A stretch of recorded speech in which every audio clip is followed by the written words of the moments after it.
계속해서 이제 요한복음 강해를 저희가 진행하고 있는데요.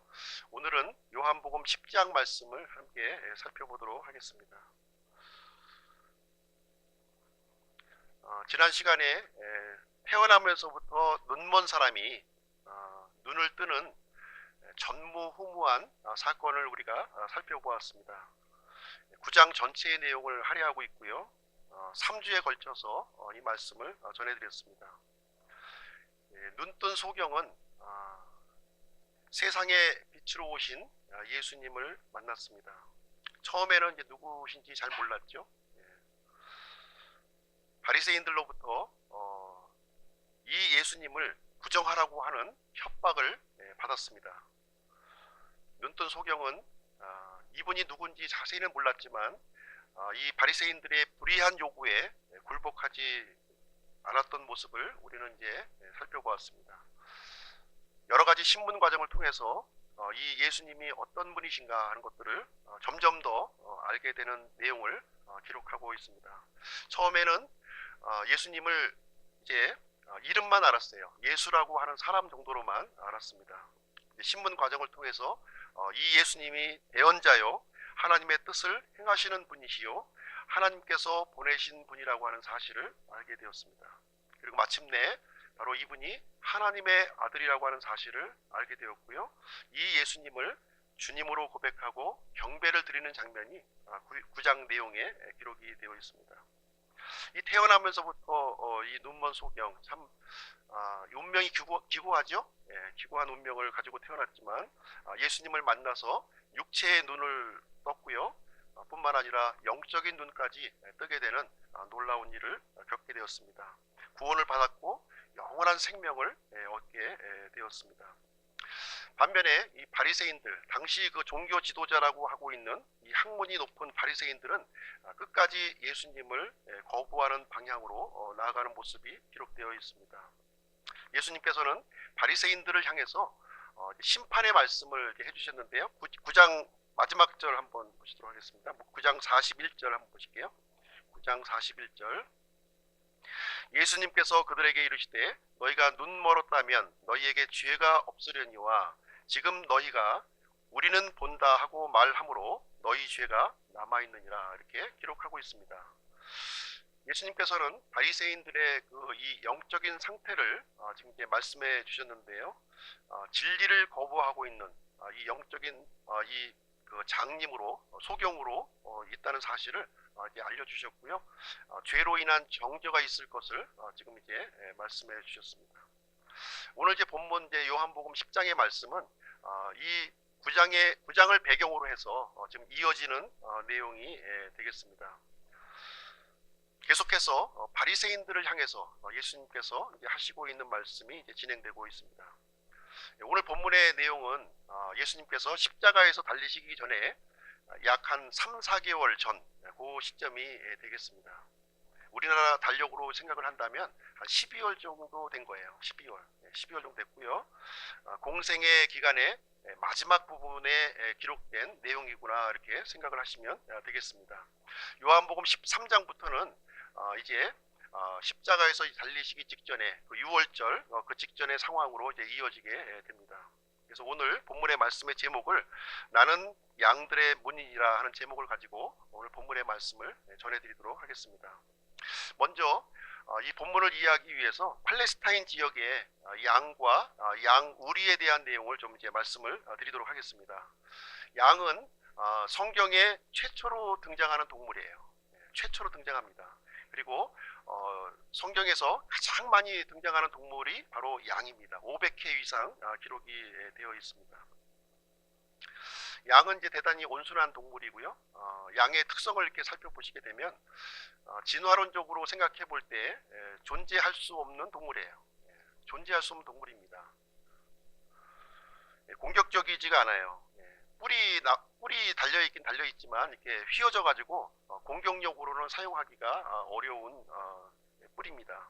그리고 눈이 굉장히 나빠 가지고 지금 이제 눈앞에 있는 것밖에 못 봅니다. 그리고 반면에 귀는 굉장히 발달이 되어 있어요. 귀가 굉장히 발달되어 있습니다.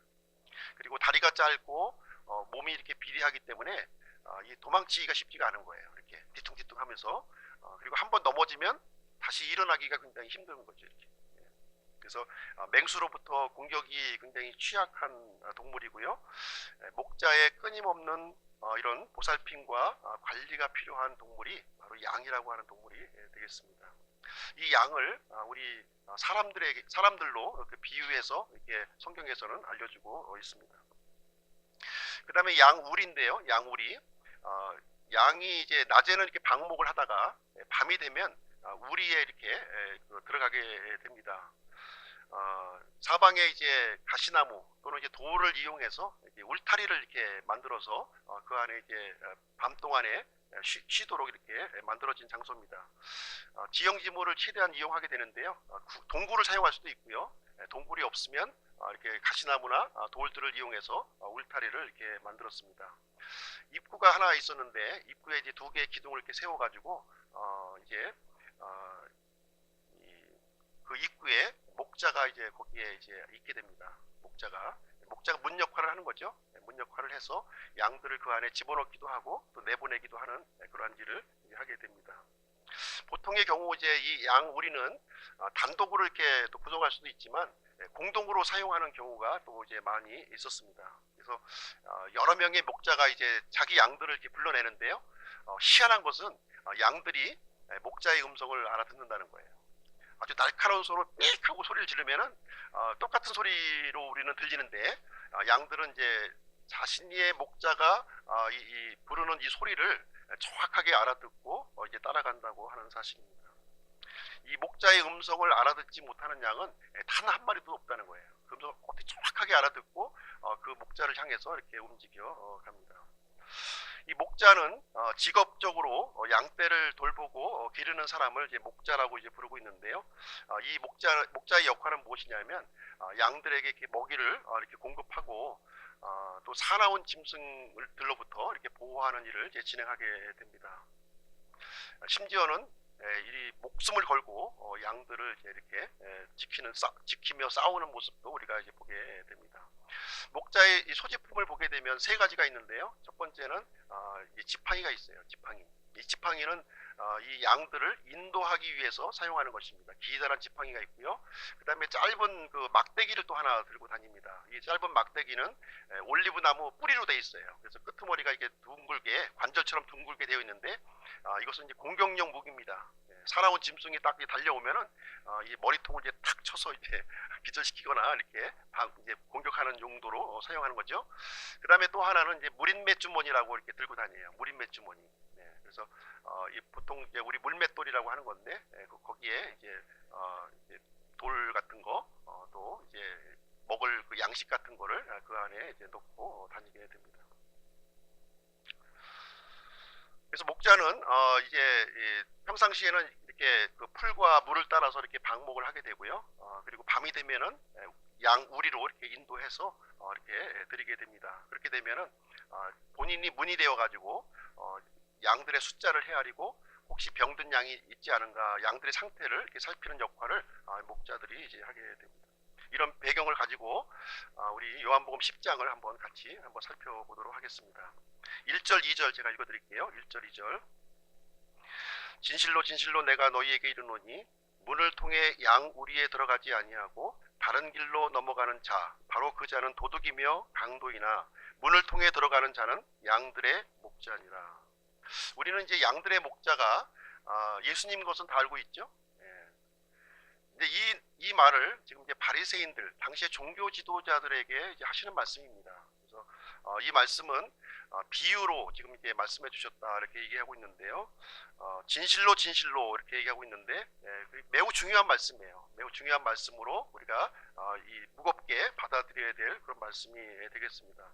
너희에게 이르노니 이 종교 당시 유대교의 종교 지도자들을 향해서 지금 이 비유의 말씀을 하시는 내용이 되겠습니다. 요한복음에는 2개의 비유가 이제 있습니다. 첫 번째 비유가 양들의 문 이 비유고요. 그 다음에 두 번째 비유는 15장에 가시면 이제 포도나무 비유를 이제 해주시는 장면이 기록이 되어 있습니다. 예수님은 중요한 영적인 진리를 이제 우리에게 말씀해 주시고자 할 때 비유를 사용해서 우리에게 말씀해 주셨어요. 모든 말씀을 비유로 하신 것은 아니고요. 이 중요한 말씀은 비유로 이렇게 해주셨습니다. 또 성경에 보시면 비유는 비유라고 이렇게 또 이렇게 분명하게 문자적으로 명시를 해 놓으셨습니다. 신천지에서는 성경의 모든 내용이 비유로 기록되어 있다 이렇게 주장을 하고 있어요. 그래서 성경은 문자 그대로 읽으면 안 된다 이렇게 가르치고 있습니다. 이것은 거짓말이에요. 여기 넘어가시면 안 됩니다. 마태복음 13장 34절이 이제 근거 말씀인데요. 제가 한번 읽어드릴게요. 예수님께서 이 모든 것을 무리에게 비유로 말씀하시고 비유가 없이는 그들에게 말씀하지 아니하셨으니, 흠정역 성경에는 비유가 없이는 이렇게 기록이 되어 있습니다. 반면에 개역 성경을 제가 읽어드릴게요. 예수님께서 이 모든 것을 무리에게 비유로 말씀하시고 비유가 아니면 아무것도 말씀하지 아니하셨으니 이렇게 기록하고 있습니다. 영어로 이제 without parable이라고 하는 뜻을 개역 성경과 우리 흠정역 성경은 지금 다르게 번역을 하고 있는 것입니다. 어느 번역이 이제 맞을까요? 개역 성경대로 이렇게 보신다면 비유가 아니면 이렇게 하면 예수님께서는 나머지 모든 말씀도 다 비유로 말씀하셨다 이렇게 우리가 해석을 하게 되는 것입니다. 그래서 논리적으로 맞는 말이에요. 논리적으로 모든 말씀을 예수님께서 비유로 말씀하셨다는 뜻으로 우리가 이해를 하게 됩니다. 그러나 흠정역 성경에는 비유가 아니면 이렇게 기록이 되어 있는 거예요. 비유가 아니면. 그래서 예수님께서 비유가 아니면 아무것도 말씀하셨다는 것이 아니라 중요한 특정한 진리에 대해서는 이렇게 요점을 비유로 우리에게 알려주셨다 이런 말씀이 되는 것입니다. 그래서 신천지의 주장은 이제 말도 되지 않는 주장이 되겠습니다. 실질적으로 예수님의 가르침은 비유보다는 문자적으로 가르쳐 주신 내용이 더 많이 성경에 기록이 되어 있습니다. 그래서 우리가 비유를 우리가 이제 접할 때 요점을 파악하는 것이 중요해요. 요점을 파악하는 것이 대단히 중요합니다. 한 가지 비유는 한 가지의 진리를 우리에게 알려주시는 거예요. 한 가지의 비유를 통해서 여러 가지 진리를 우리에게 알려주시는 것이 아닙니다. 그래서 본문을 보시면 이 양이 등장하는데요. 이 양이 누구를 지칭하는지 한번 살펴보도록 하겠습니다.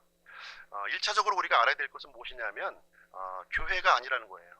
이 양을 교회로 우리가 해석을 하면 안 됩니다. 교회는 언제 생겼냐면 오순절 날에 성령님의 강림으로 교회가 이제 최초로 생기게 되었습니다. 예수님의 이 공생의 기간에는 교회가 존재하지 않았어요. 교회가 없었습니다. 그래서 예수님께서 하시는 이 비유의 말씀을 우리가 교회로 받아들이면 안 된다고 하는 사실입니다. 물론 이제 적용은 가능하죠. 적용은 가능합니다. 그러나 1차적인 문맥을 모르는 상태에서 2차적으로 적용하는 것은 좀 문제가 있다는 말씀을 드리는 것입니다. 우리 다 같이 마태복음 10장 6절 한번 가서 보시겠습니다. 마태복음 10장 6절.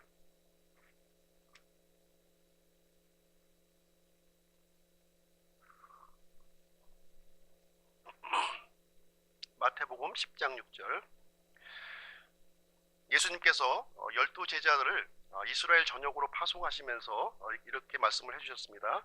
오직 이스라엘의 집에 잃어버린 양들에게로 가라 이렇게 기록이 되어 있습니다. 한 구절 더 보실게요. 마태복음 15장 보겠습니다.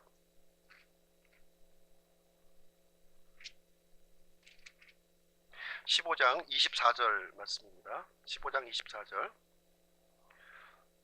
예수님 자신을 또 소개해 주시고 있는데요. 그분께서 응답하여 이르시되 나는 이스라엘의 집에 잃어버린 양들 외에는 다른 데로 보내어지지 아니하였노라 하시니라 이렇게 기록이 되어 있어요. 예수님의 그 주 사역 대상이 누굽니까? 이스라엘의 잃어버린 양들이에요. 교회가 아닙니다. 교회 하시려고 지금 하시는 게 아니에요. 지금 이스라엘의 메시아로 오셨고 이스라엘의 잃어버린 양들을 주 사역 대상으로 이제 하시고 있는 것입니다. 로마서 15장 8절에 보시면 예수님 자신을 또 어떻게 기록하고 있냐면 할례자들의 사역자로 소개하고 있어요. 할례자들의 사역자. 할례자들은 누군가요? 이스라엘 사람들, 유대인들을 얘기하고 있는 거예요. 예수님은 1차적으로 유대인들의 사역자, 이스라엘의 사역자로서 사람의 몸을 이 땅에 입고 오시게 된 것입니다. 그래서 여기 비유에 등장하는 양은 바로 이스라엘 백성들을 의미하는 것으로 우리가 이해를 해야 되는 것입니다.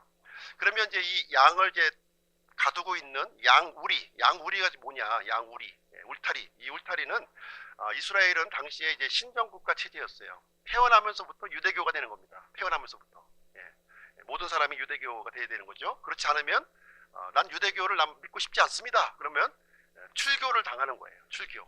이렇게 되는 겁니다. 그래서 이 양우리는 유대교로 보시면 되겠습니다. 유대교에 있는 이스라엘 양들로 이해하시면 되겠습니다. 양들의 목자는 이제 아마 바리새인들, 당시 종교 지도자들은 이제 오해를 했겠죠. 본인들이 양들의 목자로 이제 생각을 했겠지만 예수님은 자신을 양들의 목자로 지금 이제 말씀해주고 있습니다. 그래서 양들의 목자는 문을 통해서 들어간다, 이렇게 기록이 되어 있습니다. 문을 통해서 들어가지 않고 이렇게 담으로 넘어간 사람들은 누구라고 했습니까?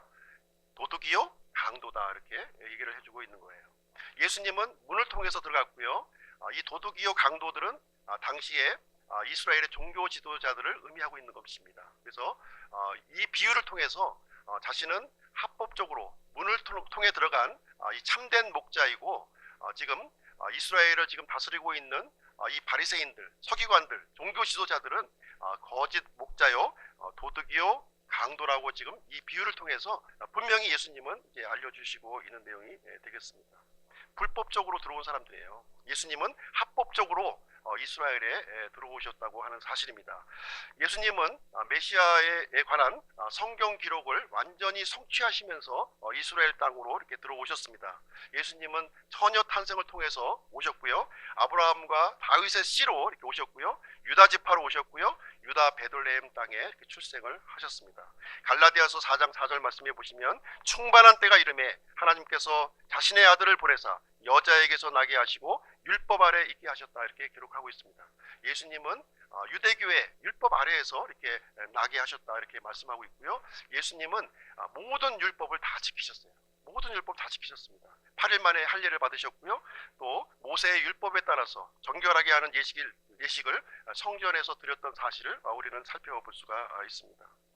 문을 통해서 들어간 자만이 진정으로 참된 목자다 하는 내용을 지금 이제 말씀해주고 있는 내용이 되겠습니다. 오늘날에 이렇게 우리가 적용을 해본다면 이 말씀도 목사는 적법한 방법으로 목사가 되어야 된다고 하는 사실이에요. 문을 통해서 들어간다고 하는 것은 하나님으로부터 인정받는 목사가 참된 목자다는 내용을 우리에게 알려주고 있는 것입니다. 10장 3절로 한번 가서 보시겠습니다. 10장 3절, 요한복음 10장 3절. 문지기는 그에게 문을 열어주고 양들은 그의 음성을 듣나니 그가 자기 양들을 이름으로 불러 그것들을 밖으로 인도하느니라. 여기에 보시면 이제 문지기가 등장하죠. 문지기는 그럼 또 누구냐? 문지기. 이 지금 이제 양들의 목자는 예수님이라고 이제 말씀을 드렸습니다. 우리 이제 정답을 알고 있으니까 이제 쉬운 건데요. 아마 바리새인들은 정답을 모르니까 아마 혼란스러운 상황이었을 거예요. 이 문지기가 도대체 누구냐 하는 것을 이제 알려드리겠습니다. 이 목자를 이제 양들에게 이렇게 인도하는 사람이 바로 문지기예요.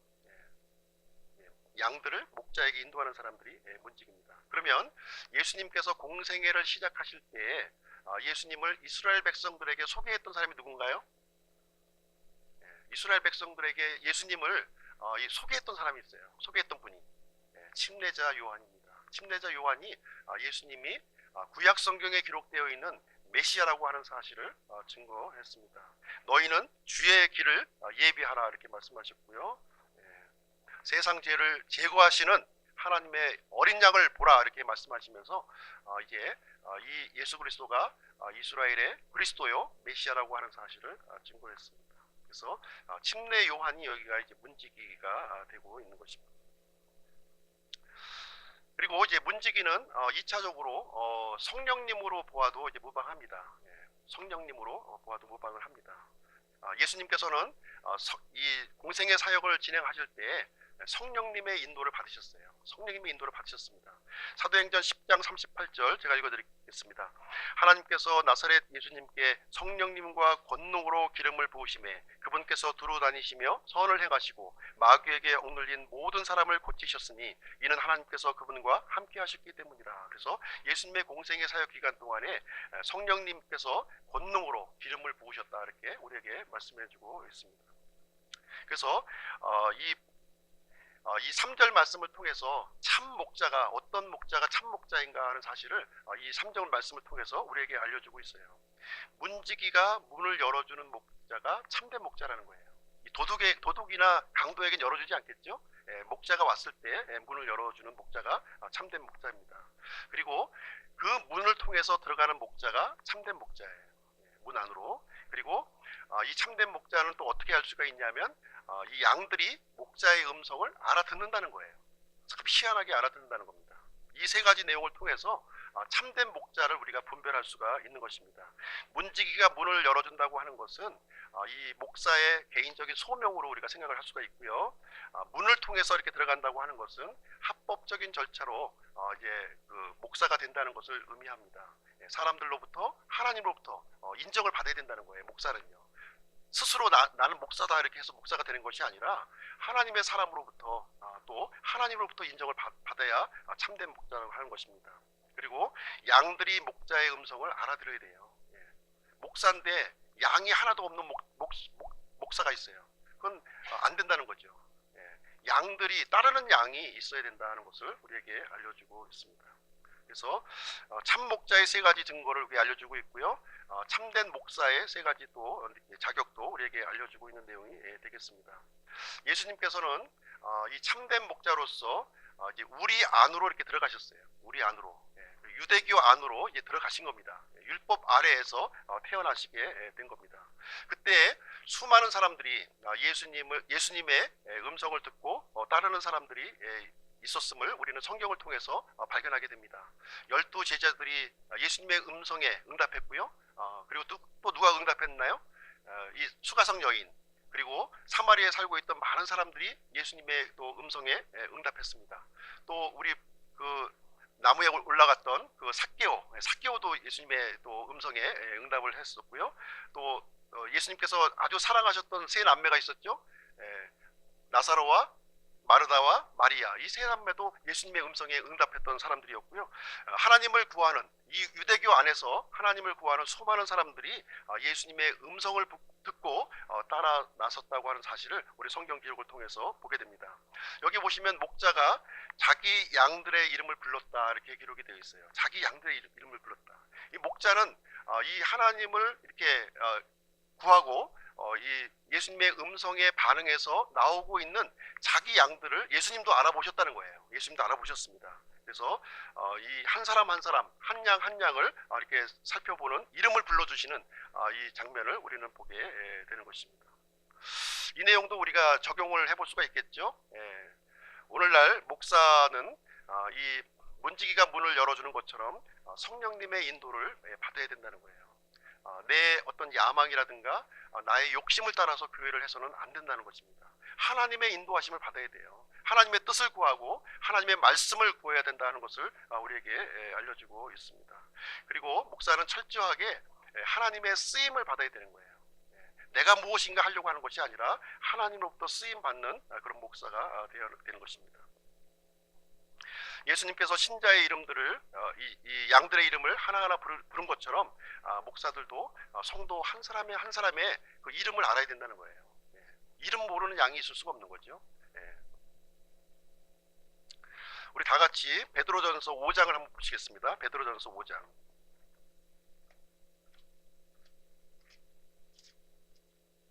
베드로전서 5장 2절부터 4절입니다.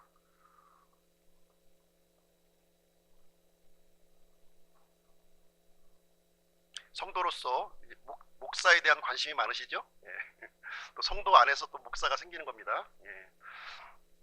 베드로전서 5장 2절로 4절 같이 한번 읽어볼게요. 시작. 너희 가운데 있는 하나님의 양떼를 먹이고 감독하되 억지로 하지 말고 자진해서 하며 더러운 이익을 위해 하지 말고 오직 준비된 마음으로 하며 하나님의 상속 백성 위에 주인처럼 군림하지 말고 오직 양떼에게 본이 되라. 그리하면 목자장께서 나타나실 때에 너희가 사라지지 아니하는 영광의 관을 받으리라. 이제 목사에게 주어진 말씀이에요. 목자장이 있고요. 또 그 밑에 이제 목사들이 이렇게 있고 또 성도들이 이렇게 있는 구성이 되겠습니다. 특별히 목사에게 이제 주어진 말씀인데요. 하나님의 양떼를 먹이고 감독하라는 거예요. 자신의 양떼를 먹이는 것이 아니라 하나님의 양떼를 먹이는 거예요. 하나님의 양떼. 그리고 억지로 하지 말고 자진해서 하라는 겁니다. 더러운 이익을 위해서 하지 말라는 거예요. 오직 준비된 마음으로 하라는 것입니다.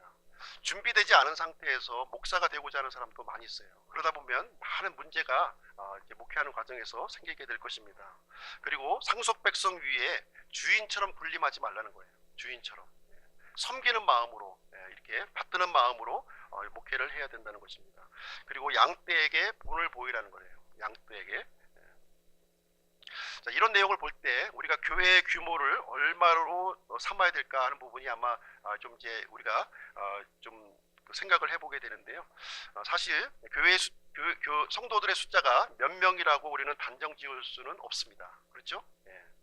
목회자의 역량에 따라서 그 사이즈는 이제 클 수도 있고 작을 수도 있다 이렇게 생각을 합니다. 그런데 이 구절을 통해서 우리가 분명히 알 수 있는 것은 목사는 성도들의 이름을 최소한도는 알아야 된다는 거예요. 성도들의 이름을 모를 정도의 이 큰 사이즈는 아니다 하는 것을 우리에게 알려주고 있습니다. 그리고 이 성도들의 이 상태를 좀 알 수 있는 그런 정도의 숫자가 아마 좀 성경에서 알려주는 이 목자와 양과의 관계를 형성할 수 있는 그런 이 사이즈가 되지 않겠나 그런 생각을 갖게 됩니다. 요즘 뜨고 있는 인터넷 교회, 이것은 성경적 교회라고 우리는 볼 수가 없습니다. 자, 4절 5절 한번 가서 보시겠습니다. 4절 5절. 그가 자기 양들을 내놓은 뒤에 그들 앞에 가면 양들이 그의 음성을 알므로 그를 따라오되 낯선 자들의 음성은 알지 못하므로 낯선 자를 따르려 하지 아니하고 도리어 그에게서 도망하느니라 하시니라. 여기 보시면 이제 낯선 자가 또 등장하고 있습니다. 낯선 자. 1절 말씀과 동일하게 도둑이요 강도예요. 도둑이요 강도입니다. 이 낯선 자는 양들을 멸망의 길로 인도하는 거짓 목자를 지금 얘기해주고 있습니다. 이 낯선 자의 특징이 있는데요, 절대로 양 앞에 가지 않는다는 거예요. 양 뒤에 서가지고 모든 것을 조종하고 이렇게 악한 계획을 세운다 이렇게 보는 것을 볼 수가 있습니다. 그리고 이 낯선 자는 절대로 양을 사랑하지 않아요.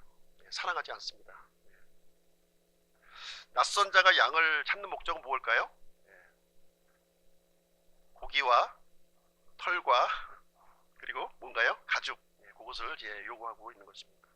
반면에 참된 목자는 이제 어떤 모습을 보여주고 있냐면 양들보다 앞서가는 모습을 우리가 보게 됩니다. 양들보다 앞서가고 있어요.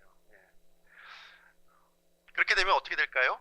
위험한 일이 먼저 부딪히겠죠. 위험한 상황이 먼저 부딪히게 될 것입니다. 사망의 그늘진 골짜기를 먼저 목자가 들어가야 될 거예요. 그렇죠? 그리고 강을 건너게 된다면 강을 먼저 건너야 될 것입니다. 그리고 낭떠러지 길을 만난다면 낭떠러지 길을 먼저 이 목자는 지나가야 될 것입니다.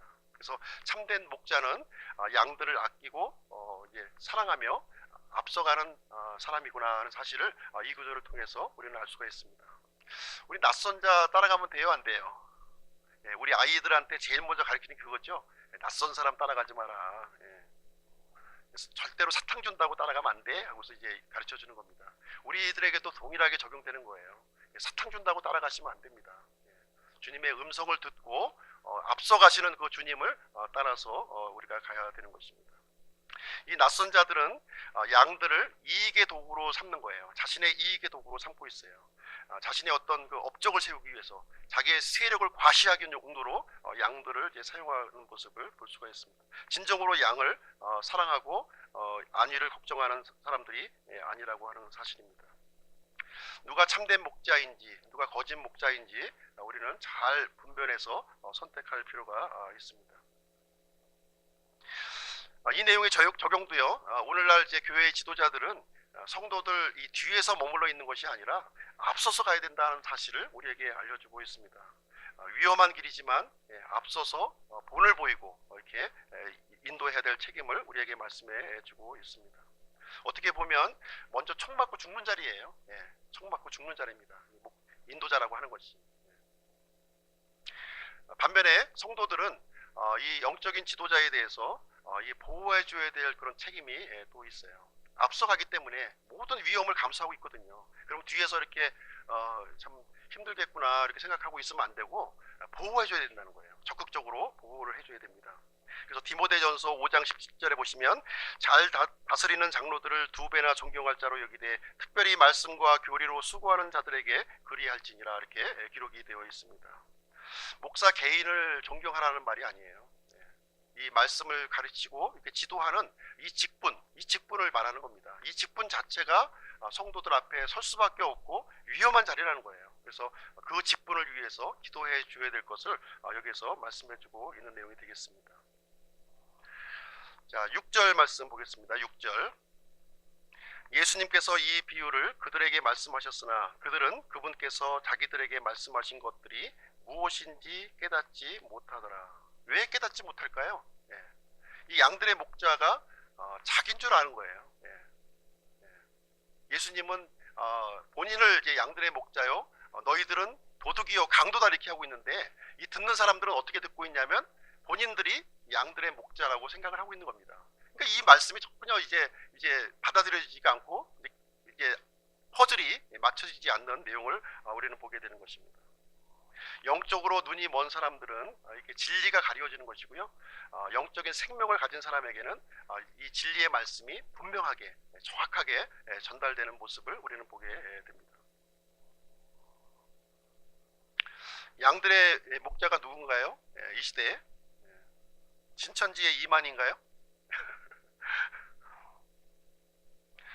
하나님의 교회에서는 이제 안상홍이라고 했다가 또 죽으니까 어머니 하나님 장길자로 또 바뀌었습니다. 예수님께서 양들의 목자세요. 양들의 목자십니다. 우리는 우리를 위해서 이렇게 자신의 생명을 내어주신 그 예수님을 참 목자로 우리가 따라가야 하겠습니다.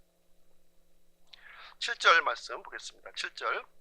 그때 예수님께서 다시 그들에게 이르시되 진실로 진실로 내가 너희에게 이르노니 나는 양들의 문이니라 이렇게 기록하고 있습니다. 양들의 문이다 이렇게 말씀하고 있는데요.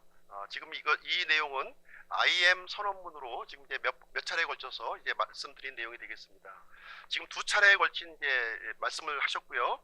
지금 나는 양들의 문이다 하는 것은 세 번째 예수님의 선언문이 되겠습니다. 이 IM이라고 하는 단어는 나는 스스로 존재하는 자라고 하는 뜻이 되겠습니다. 출애굽기 3장에서 여호와 하나님께서 자신의 이름을 이스라엘 백성들에게 알려주실 때 사용했던 그 이름이고요. 지금 예수님께서 그 호칭을 동일하게 지금 사용하심으로써 삼위일체 하나님이라고 하는 사실을 우리에게 알려주고 있습니다. 나는 양들의 문이다 이렇게 말씀을 해주고 있습니다. 문을 어떻게 생각하나요? 이 문은 공간을 나눠주는 거예요. 우리가 주방에 가기 위해서는 저 문을 통과해야 되죠. 또 이 교회 안에 들어오기 위해서는 또 문을 통과해야만 이 안으로 들어갈 수가 있습니다. 우리가 이 하나님 앞으로 우리가 나아가기 위해서 하나님의 존전 앞으로 나아가기 위해서는 이 문을 통과해야 되는데 예수 그리스도의 문을 통과해야 될 것을 우리에게 말씀해 주고 있는 것입니다. 1차적으로 이 문은요 이스라엘 백성들을 위해서 마련된 문이에요. 1차적으로 그렇습니다. 하나님을 만날 수 있는 유일한 문이 되신 예수 그리스도를 우리에게 알려주고 있습니다. 그래서 이스라엘의 잃어버린 양들은요 유대교라고 하는 울타리, 이 우리를 빠져나와서 이제 주님의 문으로 우리는 들어가야 될 것을 우리에게 말씀해 주고 있습니다. 이 양들의 문이라고 하는 것은 이스라엘 백성들에게는 매우 익숙한 그 단어예요. 우리는 좀 약간 좀 생소하게 좀 어떻게 사람이 양의 문이야 이렇게 생각하지만 이스라엘 백성들에게는 매우 익숙한 이런 단어입니다.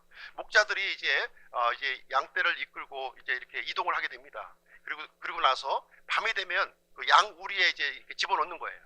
그때 양의 문의 역할을 하고 있는 사람이 바로 양들의 목자라는 거예요. 그 목자가 바로 예수 그리스도 자신이다 하는 사실을 지금 우리에게 알려주고 있는 것입니다.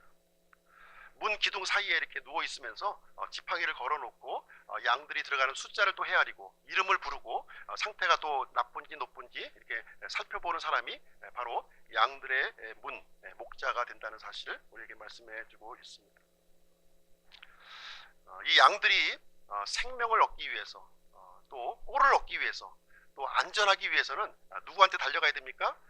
예수 그리스도께 달려가야 될 것을 우리에게 말씀해주고 있습니다. 8절 말씀 보겠습니다. 8절. 나보다 먼저 온 모든 자들은 도둑이요 강도이나 양들이 그들의 말을 듣지 아니하였느니라. 여기 보시면 나보다 먼저 온 자들이 여기에 있어요. 나보다 먼저 온 자들, 바로 도둑이요 강도다 지금 얘기를 해주고 있는데요. 이 내용은 무슨 얘기냐면 예수님 당시에 지금 기득권을 누리고 있는 이 종교 지도자들을 지금 가리키고 있는 겁니다. 거짓 교사들, 거짓 선생들을 지칭하고 있는 말씀이 되겠습니다. 당시의 종교 지도자들은요, 이스라엘 백성들을 잘못된 길로 이끌어가고 있었어요. 멸망의 길로 이끌어가고 있었습니다. 하나님께서 원치 않는 그 길을 이끌어가고 있었습니다. 이 거짓 목자들, 거짓 교사들은 이 양들을 탈취하고 폭력을 행사했고요, 잘못된 길로 인도했다, 이렇게 주님께서는 말씀해주고 있습니다. 9절 읽겠습니다. 9절. 내가 곧 문이니 누구든지 나를 통해 안으로 들어가면 구원을 받고 또 들어가고 나오며 꼴을 얻으리라. 이 9절 말씀은 영적으로 굉장히 중요한 진리를 우리에게 말씀해주고 있습니다. 예수님은 우리의 문이 되어 주셨어요. 양들의 문일 뿐만 아니라 문이 되어 주셨다, 이렇게 말씀해 주셨는데요. 이 문에 대한 영적인 중요한 진리 7가지를 우리에게 알려주고 있는 말씀이 되겠습니다. 첫 번째는 내가 곧 문이다, 이렇게 말씀을 해주셨어요. 내가 곧 문이다. 우리가 위급한 상황을 만났을 때 무엇을 찾습니까? 문을 찾는 거예요. 문. 탈출할 수 있는 그 문을 우리가 찾는 겁니다. 우리가 하나님의 진노에서 피하기 위해서는 문으로 가야 되는 겁니다. 죄사함을 얻기 위해서, 영원한 생명을 얻기 위해서, 또 하나님께 나아가고자 한다면 이 문을, 예수 그리스도의 문을 우리가 가야 된다 하는 것을 말씀해 주고 있습니다. 두 번째로 누구든지예요. 이 문은 누구든지 열려 있어요. 누구든지 활짝 개방되어 있습니다. 유대인이든 이방인이든 관계가 없다는 겁니다. 빈부귀천, 동서고금 막론하고 누구에게도 관계없이 활짝 열려있는 문임을 우리에게 말씀해주고 있습니다. 이스라엘의 그 성벽에는 문들이 이제 많이 있는데요. 양문이라고 있어요. 양문. 양문이라고 있는데 이 양문이 좀 독특한 특징을 가지고 있습니다. 이 양문은 항상 열려 있는 거예요. 빗장과 자물쇠가 없는 문이 바로 양문이 되겠습니다. 문 대신 예수님은 항상 열려 있다는 거예요. 누구든지 들어올 수 있는 그 문이 활짝 열려 있습니다. 그러나 영원히 열려 있는 것은 아니죠. 영원히 열려 있는 것은 아닙니다. 언젠가 닫힐 때가 있음을 또 우리 다른 성경에서 말씀해 주고 있습니다. 세 번째로 나를 통해 이 문은 오직 예수님을 통해서만이 들어갈 수 있는 문이에요. 예수님을 통해서만이 들어갈 수가 있습니다. 그래서 하나님께서는 우리에게 구원자를 우리에게 허락을 해 주셨습니다. 영화로우신 하나님께서 사람의 몸을 입고 이 땅에 오신 목적은 무엇이냐면 예수님을 통해서 이 문을 들어가도록 이렇게 해 주셨다고 하는 사실입니다.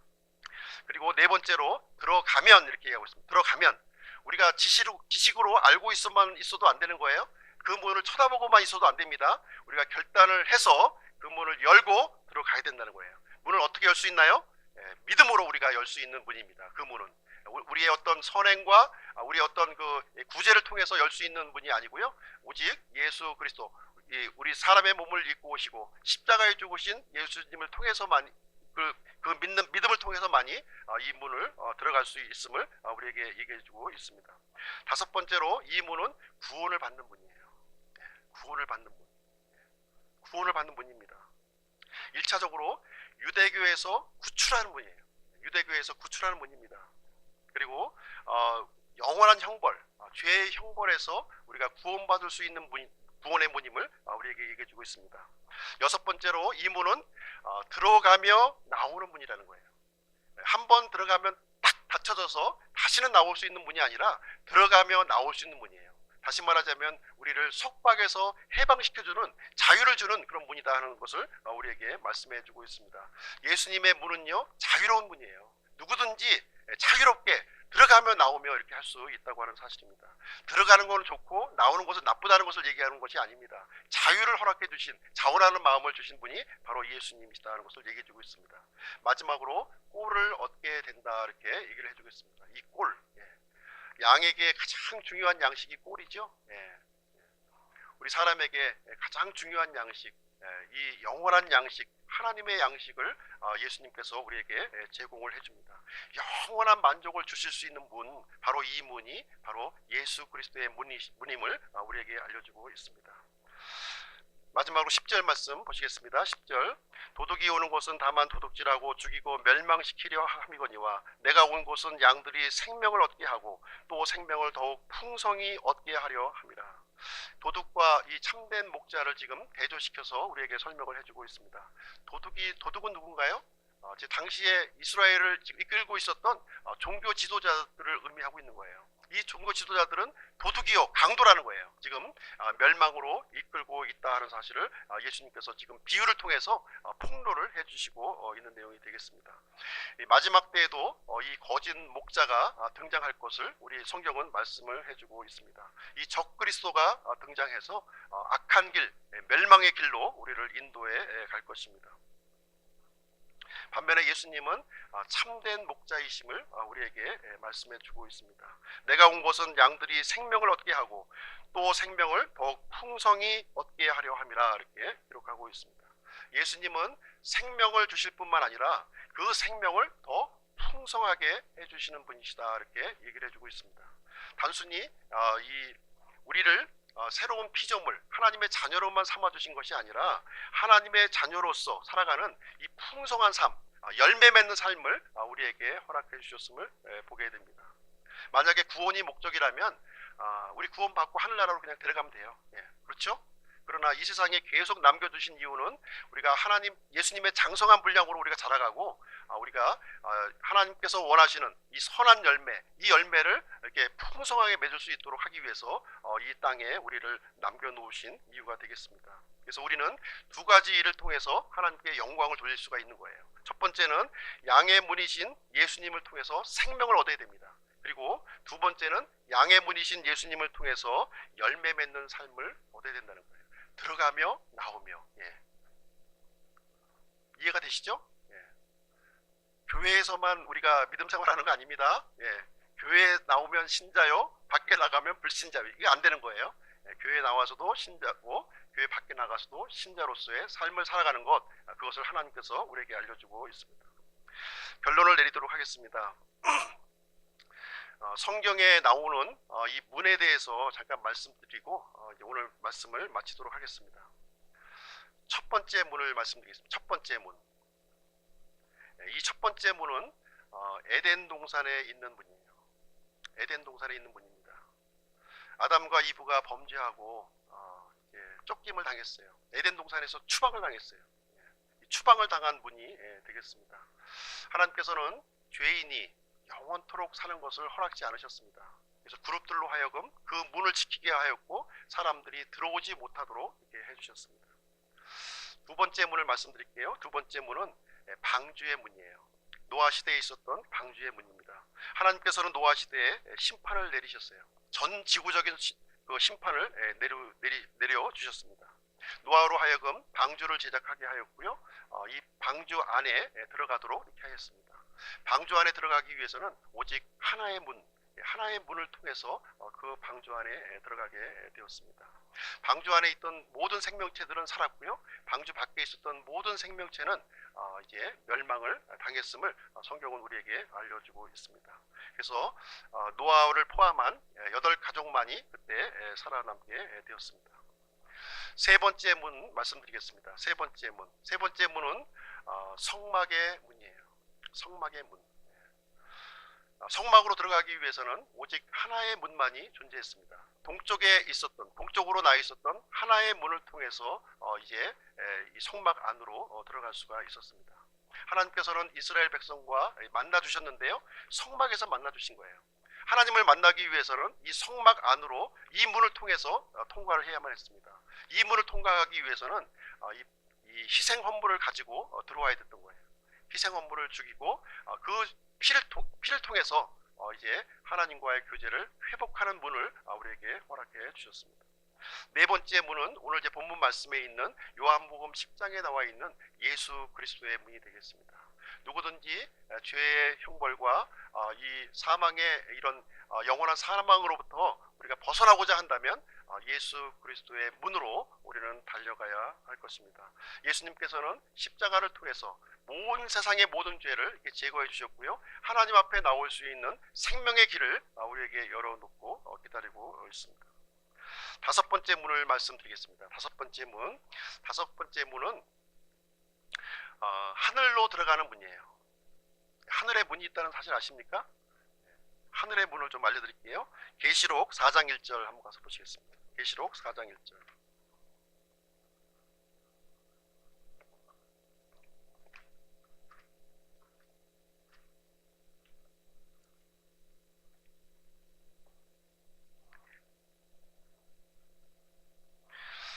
같이 한번 읽어보시죠. 시작.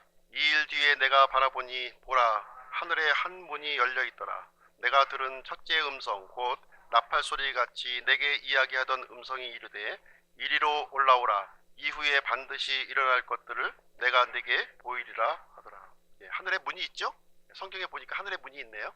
이 문을 통해서 우리 구원받은 신자들이 이리로 올라오라 하는 음성과 함께 우리는 올라가게 된다는 것을 얘기해 주고 있습니다. 계시록 4장 1절은요, 이제 이 사도 요한이 지금 이제 이 음성에 반응해서 올라가는 거죠. 사도 요한은 신약 성도를 예표하는 인물이에요. 이것은 신약 성도의 휴거를 예표하는 그런 구절이 되겠습니다. 성경에 보시면 이리로 올라오라고 하는 구절이 3번 나와요. 3번. 잠언에서 한번 나오고요. 요한계시록 4장에서 한번 나오고 요한계시록 11장에서 이렇게 한번 나오게 됩니다. 잠언에 나온 이 구절을 통해서 이 구약 성도의 이 부활을 우리에게 알려주고 있습니다. 요한계시록 4장을 통해서는 신약 성도의 부활을 우리에게 알려주시고 있는 거예요. 잠언의 구약 성도의 부활은 어떻게 이루어졌나요? 예수님께서 십자가에서 죽으시고 묻히시고 이제 지하 세계로 내려가시고 거기에 있던 그 성도들을 밖으로 이제 포로된 자들을 끄집어서 올라가는 그 일이 있었습니다. 바로 이것은 첫 열매 부활을 우리에게 알려주고 있는 사건이 되겠습니다. 그리고 신약 성도의 부활은 예수 그리스도께서 재림하실 때 우리 교회가 하나님의 음성에 따라서 이리로 올라오라 하는 음성에 따라서 우리는 올라가게 됩니다. 이 음성 못 들으면 곤란해요. 이리로 올라오라 하는 하나님의 음성 못 들었는데요. 그러면 이제 7년 환란기 통과하셔야 되는 겁니다. 그분은. 마지막으로 요한계시록 11장에 보면 또 이리로 올라오라 하는 말이 있어요. 이 사람들은 누구냐면 환란기 성도들의 부활을 얘기하고 있는 겁니다. 환란기 성도들의 부활. 요한계시록 11장 12절에 나옵니다. 이리로 올라오라. 그래서 환란기 성도의 부활. 그래서 이것은 이제 부활이 3단계로 진행된다는 사실을 우리에게 알려주고 있습니다. 첫째 부활에 다 참여해야 되는 거예요. 첫째 부활이 의인의 부활이고 이제 이 부활에 참여해야 되는데 3단계로 이루어진다는 것입니다. 3단계로 첫 열매 부활, 그 다음에 알곡 부활, 그 다음에 이삭 죽기 부활, 이런 식으로 해서 3단계로 진행하게 됩니다. 그래서 우리 교회 시대의 성도들은 언제 부활해요? 예수님이 재림하실 때 그 나팔 소리와 함께 그 하나님의 음성과 함께 우리는 영화로운 몸으로 변화가 된다고 하는 사실입니다. 마지막으로 지옥으로 들어가는 문을 말씀드리겠습니다. 지옥으로 들어가는 문. 지옥으로 들어가는 문도 있어요. 하늘로 들어가는 문도 있지만 지옥으로 들어가는 문도 있음을 얘기해 주고 있습니다. 마태복음 16장으로 한번 가서 보시겠습니다. 마태복음 16장.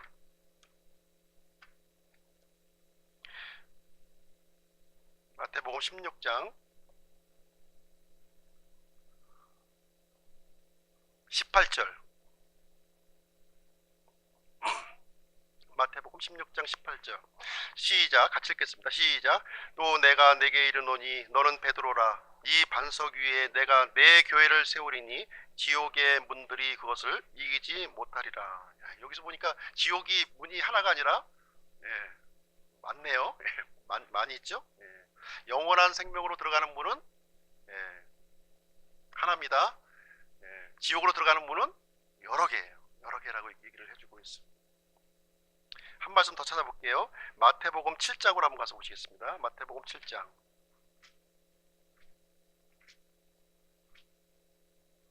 13절 14절 13절 14절 같이 읽겠습니다. 시작. 너희는 좁은 문으로 들어가라. 멸망으로 인도하는 그 문은 넓고 그 길이 넓어 거기로 들어가는 자가 많고 생명으로 인도하는 그 문은 좁고 그 길이 좁아 그것을 찾는 자가 적으니라. 아주 좀 자세하게 좀 설명해 주고 있죠. 예. 멸망으로 인도하는 그 길이 굉장히 넓은 거예요. 예. 문도 넓습니다. 그리고 문도 여러 개예요. 예. 들어갈 사람이 굉장히 많다는 거죠. 예. 그것을 수용하려면 길도 넓어야 되고 또 문도 넓어야 되고 또 문도 여러 개의 문이 있어야만 이제 그 멸망하는 자들을 다 수용할 수 있다는 얘기를 이제 해주고 있고요. 그러나 생명으로 인도하는 그 길은 좁아요. 예. 문도 하나예요. 문도 또 좁아요. 굉장히. 그러니까 거기 들어가는 사람은 매우 숫자가 적을 것을 지금 우리 주님께서는 우리에게 알려주시고 있는 말씀이 되겠습니다. 오늘 제 말씀은 목사에게 해당되는 말씀이 이제 많이 들어있어요. 목사에게. 한번 성도 입장에서도 한번 이 말씀을 한번 좀 적용을 해 보셨으면 좋을 것 같습니다. 예수님의 음성을 듣고 따라가는 양이 주님의 양입니다. 예수님의 음성을 듣고 반응하는 양이 주님의 양이에요. 주님께서는 우리들을 푸른 초장으로 인도하시죠. 또 쉴만한 물가로 인도하십니까? 너무 좋죠. 근데 주님께서는 그렇게 좋은 길로만 가지 않으신다는 거예요. 나쁜 길로도 가셔요. 사망의 음침한 그늘진 길도 가시고요. 또 험준한 광야의 길도 가시고요. 우리를 부르시고 있는 거예요. 그리고 십자가의 길도 가셨습니다. 십자가의 길도 우리 성도들이 그 음성에 반응해서 함께 가야 될 것을 우리에게 말씀해 주고 있습니다. 우리는 주님의 양들이라면 주님의 음성에 우리가 응답해야 되는 거예요. 내 마음에 드는 말씀만 응답하는 것이 아니라 비록 불만족스럽고 좋지 않더라도 그 말씀에 응답해서 따라가는 양이 진실된 주님의 양이다 하는 것을 우리에게 말씀해 주고 있는 것입니다. 양들의 문이 되어 주신 주 예수님께 감사를 드립니다. 주님의 음성에 응답하는 주님의 양들이 되시기를 간절히 바랍니다. 우리와 함께 하시는 주님과 함께 믿음의 여정을 걸어가는 우리 기쁨 침례교회 성도님들이 되시기를 주님의 이름으로 축원드립니다. 기도하고 마치겠습니다.